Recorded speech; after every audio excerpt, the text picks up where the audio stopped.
안녕하세요. AF가정의 진행자를 맡은 헤일리라고 합니다. 이번 시간에는 사회 시간인데요. Social Studies Step 6, Chapter 2, Lesson 5에서는 Metallurgy에 대해서 한번 살펴보도록 하겠습니다. Metallurgy is the study of metals and their properties. 금속은 금속과 그 성질을 연구하는 것을 의미할 수 있습니다. Gold and copper were discovered around prehistoric times and were mainly used in jewelry and decorations. 금과 구리는 선사시대 즈음에 발견되었으며 주로 보석과 장식에 사용되었다고 합니다. One of the early discoverers and traders of metals were the Mesopotamians. 금속의 초기 발견자와 거래자 중 한 명은 메소포타미아인들이었습니다.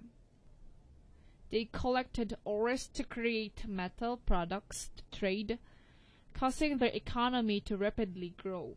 그들은 거래할 금속 제품을 만들기 위해 광석을 수집해 그들의 경계가 급속히 성장하도록 도왔다고 합니다.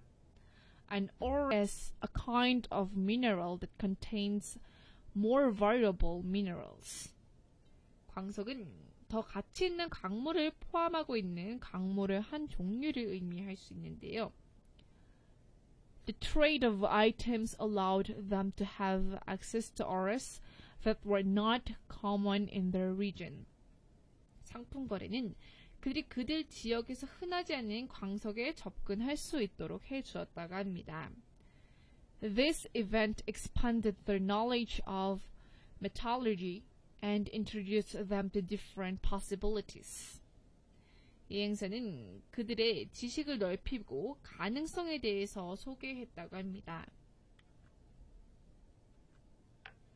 To shape their array into jewelry and other decorations, the Mesopotamians used a technique in metallurgy called forging. 그의 광석을 보석과 다른 장식물로 만들기 위해 메소포타미아 사람들은 위조라고 불리는 금속 기법을 사용했다고 합니다. Forging in ancient times involved heating a piece of metal until it becomes red and hitting it with a hammer so that it changes shape. 고대에는 금속이 붉어질 때까지 가열하고 해머로 두드리는 모양을 바꾸는 일이 했다고 합니다. Once the desired shape has been achieved, the metal worker continues to improve the material by grinding and polishing it. 원하는 모양이 만들어지면 금속 작업자는 그라인딩 및 광택 작업을 통해 재료를 계속 개선해 나간다고 합니다. The ancient Egyptians used the knowledge they had to develop the techniques used in mining and metalworking. 고대 이집트인들은 광업과 금속 작업에 사용되는 기술을 개발하기 위해 필요한 지식을 사용했다고 하는데요. Through mining, they were able to find mineral ores in caves and rock quarries.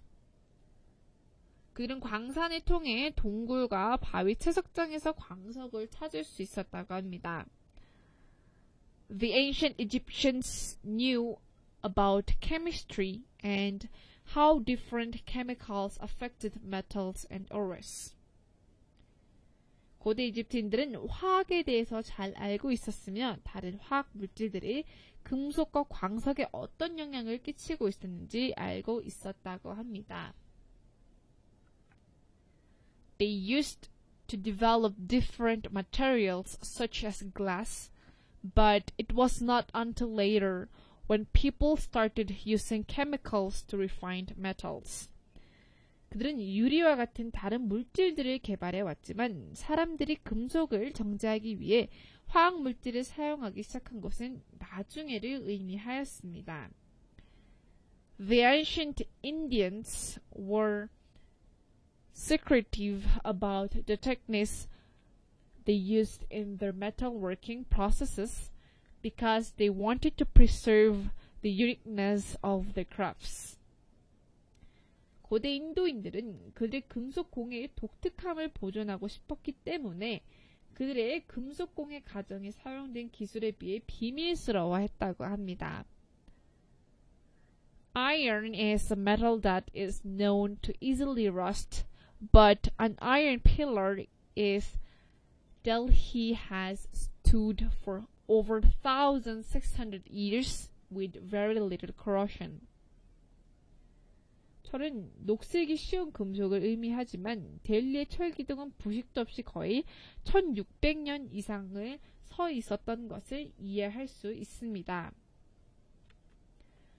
Through research, scientists have found that the ancient Indians combined forging techniques with different ores to construct the iron pillar at Delhi.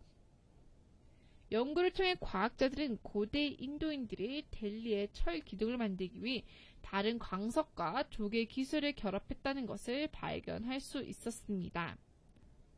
Aside from iron, they also had access to metals such as zinc, copper, and tin.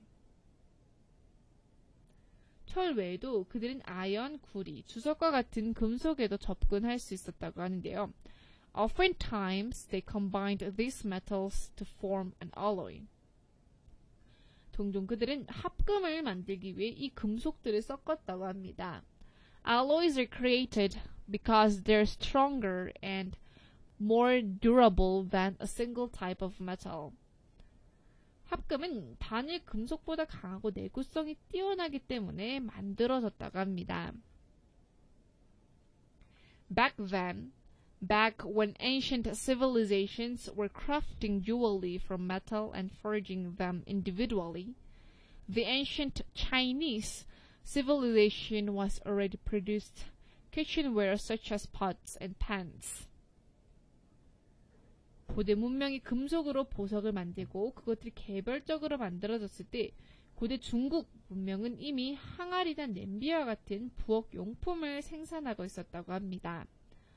Gold and silver were popular metals for other civilizations, but the ancient Chinese did not use them often because of the limited amount of gold and silver that they could acquire. Gold and silver were popular metals for other civilizations, but the ancient Chinese did not use them often because of the limited amount of gold and silver that they could acquire. 금과 은은 다른 문명에서 인기 있는 금속이었지만 고대 중국인들은 그들이 얻을 수 있는 금과 은의 양이 제한되어 있기 때문에 금과 은을 자주 사용하지 않았다고 합니다. Bronze was favored over these metals, and the ancient Chinese produced their metal works in large-scale operations that involved smelting and casting. 청동은 이 금속들보다 더 선호가 되었으며 고대 중국인들은 그들의 금속을 재련과 주조와 관련된 대규모로 생산하였다고 합니다. Smelting involves heating metal until it turns into molten liquid.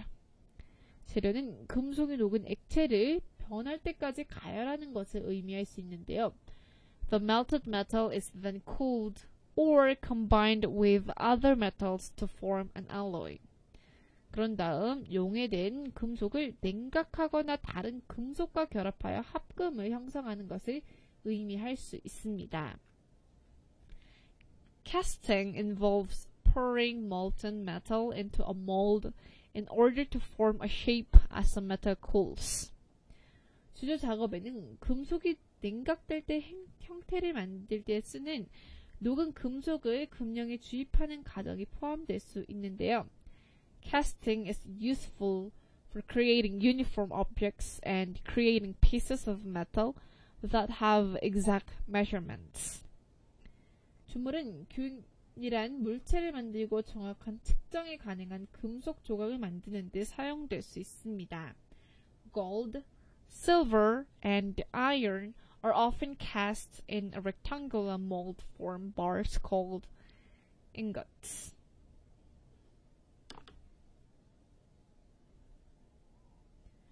금, 은, 그리고 철은 종종 직사각형의 틀에 주조되어 인곳이라고 불리는 발을 형성할 수 있는데요. Ingots can be used to forge other materials.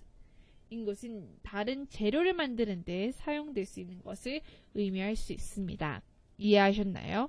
이해하셨다면 Social Studies Lesson 5를 마치겠고 다음 시간에 봬요.